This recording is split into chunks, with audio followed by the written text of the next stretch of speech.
ಸ್ವಾಗತ ಸ್ನೇಹಿತರೆ. ಇಂದಿನ ಸಂಚಿಕೆಯಲ್ಲಿ ಈ ಸೈನಸೈಟಿಸ್ ಸೈನಸ್ ಸೋಂಕಿನಿಂದ ಬಳಲುತ್ತಿರುವ ಬಗ್ಗೆ ಸ್ವಲ್ಪ ಮಾಹಿತಿ ಮತ್ತು ಒಂದು ಪರಿಹಾರ ಹೇಳಲು ಇಷ್ಟಪಡ್ತೀನಿ. ದಯವಿಟ್ಟು ಪೂರ್ತಿ ವಿಡಿಯೋನ ನೋಡಿ. ಸೈನಸ್ ಅಂತ ಬಂತಂದರೆ ತಲೆ ಭಾರ, ಕಣ್ಗಳು ನೋಡೋಕ್ಕಾಗಲ್ಲ ಮೇಲೆ, ಯಾವಾಗ ಮೂಗು ಸುರಿಯೋದು, ಇರಿಟೇಷನ್ ಜಾಸ್ತಿ ಇರ್ತದೆ. ಎಲ್ಲ ಆಚೆ ಹೋಗೋಕ್ಕೂ ಹೆದರ್ತಾರೆ, ಇದನ್ನು ಮನೇಲಿ ಇರಬೇಕು ಅನಿಸ್ತಾರೆ. ಇದಕ್ಕೆ ಮೆಡಿಕೇಷನ್ ತೊಗೊಳ್ಳಿ, ಆಯುರ್ವೇದ ಮೆಡಿಕೇಷನ್ ತೊಗೊಳ್ಳಿ. ಅದ್ರ ಜೊತೆಗೆ ಒಂದು ಸರಳವಾದ ಒಂದು ಮನೆ ಸೂಪನ್ನು ಹೇಳ್ತೀನಿ. ಆ ಸೂಪ್ ಮಾಡಿ ಕುಡಿಯೋದ್ರಿಂದ ನಿಮ್ಗೇನು ಕಟ್ಕೊಂಡಿರ್ತದೆ ಗೊತ್ತಾ, ತಲೆಯಲ್ಲಿ, ಲಂಗ್ಸಲ್ಲಿ ಕಫ ಎಲ್ಲ ಆಟೋಮೆಟಿಕ್ಕಾಗಿ ಆಚೆ ಬಂದ್ಬಿಡುತ್ತೆ. ಸರಳವಾದ ವಿಧಾನ. ಒಂದು 3-4 ಬದನೆಕಾಯಿ ತೊಗೊಳ್ಳಿ. ಗುಂಡು ಬದನೆಕಾಯಿ ಅಲ್ಲ, ಉದ್ದ ಬದನೆಕಾಯಿ ತಗೊಂಡು ಒಂದು 25-30 ಗ್ರಾಮು ಹುರುಳಿಕಾಳು, ಒಂದು 25-30 ಗ್ರಾಮು ತೊಗರಿಬೇಳೆ, 25-30 ಗ್ರಾಮು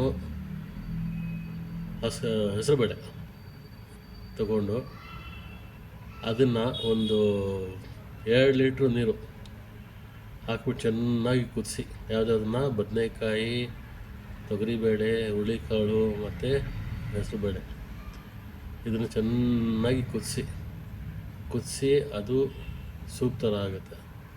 ಅರ್ಧ ಆಗುತ್ತೆ, 1 ಲೀಟ್ರ್ ಆಗುತ್ತೆ. ಅದಾದಮೇಲೆ ಅದಕ್ಕೊಂದು ಈರುಳ್ಳಿನ ಹಾಕ್ಕೊಡಿ.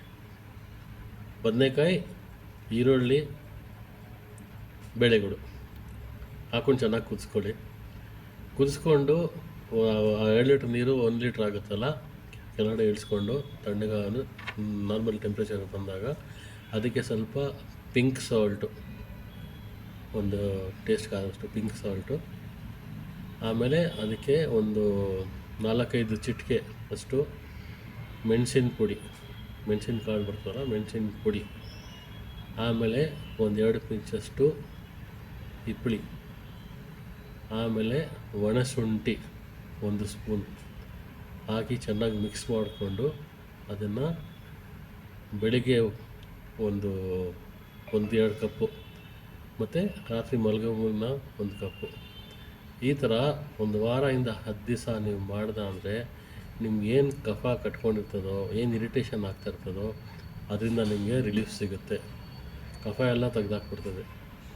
ಈ ಉಪ್ಪು, ಮೆಣಸು ಮತ್ತು ಒಣಶುಂಠಿ ಇದೆಲ್ಲ, ಅದು ಮತ್ತು ಈ ಆನಿಯನ್, ಈರುಳ್ಳಿ ಇದೆಲ್ಲ, ಅದು ನಿಮ್ಮ ಕಫ ತೆಗೆಯೋಕ್ಕೆ ರಾಮಬಾಣ. ಅದು ಇದೊಂದು ಪ್ರಯೋಗ ಮಾಡಿ ನೋಡಿ ಸ್ನೇಹಿತರೆ. ಮೊದಲಾಗಿ ಇನ್ನೊಂದ್ಸಲಿ ಕೇಳ್ಕೊತೀನಿ, ಯಾರು ನನ್ನ ಚಾನಲ್ ಸಬ್ಸ್ಕ್ರೈಬ್ ಮಾಡಿಲ್ಲ ಬೆಂಬಲ ಮಾಡಿ, ಸಪೋರ್ಟ್ ಮಾಡಿ, ಸಬ್ಸ್ಕ್ರೈಬ್ ಮಾಡಿ. ಮತ್ತು ವಿಡಿಯೋ ಇಷ್ಟ ಆಗಿದ್ದರೆ ಲೈಕ್ ಮಾಡಿ. ಮತ್ತು ಯಾರು ಸೈನಸ್ಸಿಂದ ಬಳಸ್ತಾ ಇದ್ದಾರೋ ಅವ್ರಿಗೆ ಈ ವಿಡಿಯೋನ ಫಾರ್ವರ್ಡ್ ಮಾಡಿ. ಧನ್ಯವಾದಗಳು ಫ್ರೆಂಡ್ಸ್.